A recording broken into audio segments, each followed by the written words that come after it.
Yo, how's it going, everyone? Happy New Year. Hope everyone's had a great time with their friends and their family. Today, I just wanted to give a quick update as to how I've been getting on with my Salamangreat ranked gameplay. So, I do have to say, I set myself the challenge of trying to reach Master with this deck, but I'm going to have to cut that challenge short, guys. I'm not going to lie, I don't have the patience, and I've 100% hit my limit with this deck. It's within the current format, like, I've had so many triumphs going first, but going second, this deck just sucks. It really suffers, and I've got a lot of gameplay where I win going second, but those are very lucky. They're a lot rarer than I'm putting them out to be. And I know that's not really a shock because Salamangreat is not close to the meta, hasn't been since it's been released. So yeah, I know that's not really shocking news, but I've really put my all into trying to make this deck work. I've played it non-stop for the past 2 to 3 days.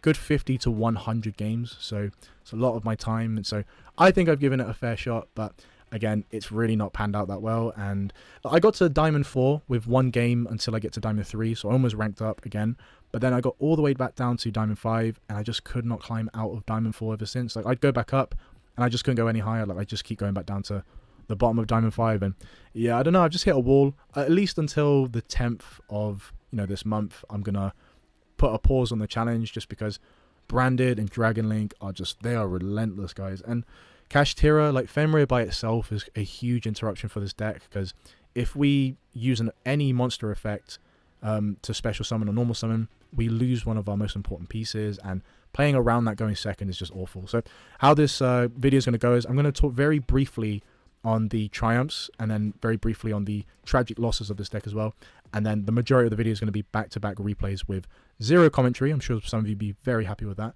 And then no conclusion either. So if you have any questions, just shoot them in the comment section below, and I'll answer them as soon as I see them. So to start with the triumphs, why don't we look at the deck list I've been playing so far. Now, the only and main triumph is that going first, this deck gives me so much confidence that I'll win, because the minimum end board is good enough to compete with most meta decks. So that is Sunlight Wolf with Raw set, so the Omni Negate counter trap, and then Baguska in defense position. It's really good, honestly. Against Branded, it fends off so well. Same with Dragon Link to some degree. They do have Heretic of the Seal, which is the Link 2 light monster.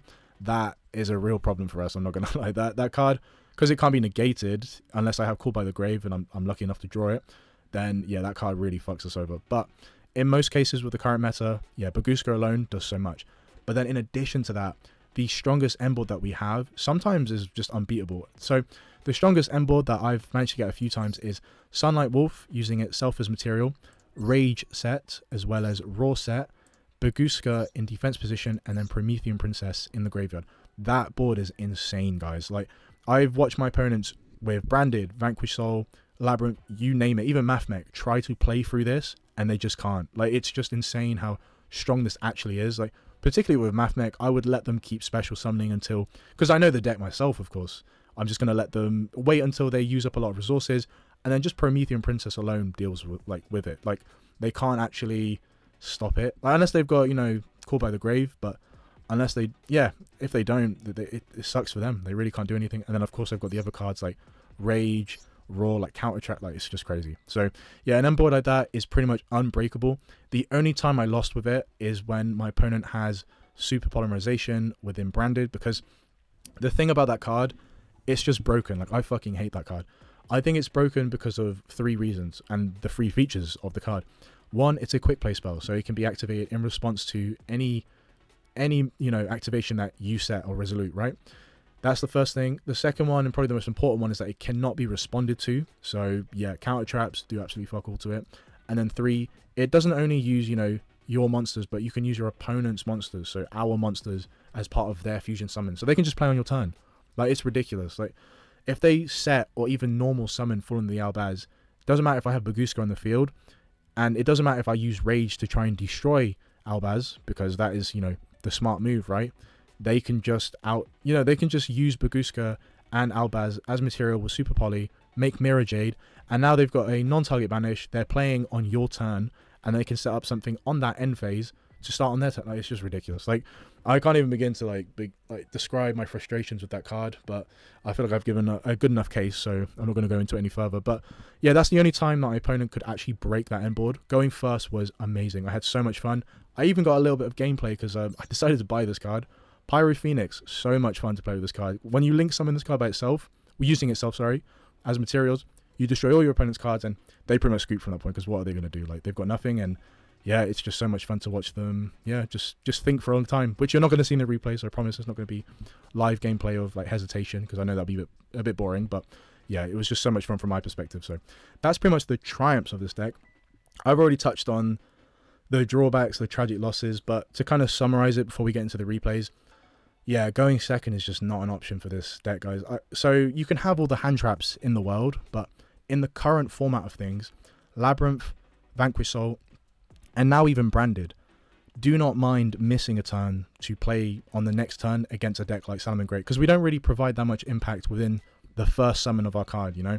We want to go first. Going second, like, we don't really have a strong OTK option to deal with multiple fusion summons, with Labyrinth, non-target destruction, with Vanquish Soul, destroying all cards in a certain column. Like, yeah, it's really tough playing second, and you can play going second cards like I've tried here, but they don't play the greatest impact, because unless, okay, if I draw this card against Labyrinth, I have a pretty good chance, right? But that is a one-of-one situation.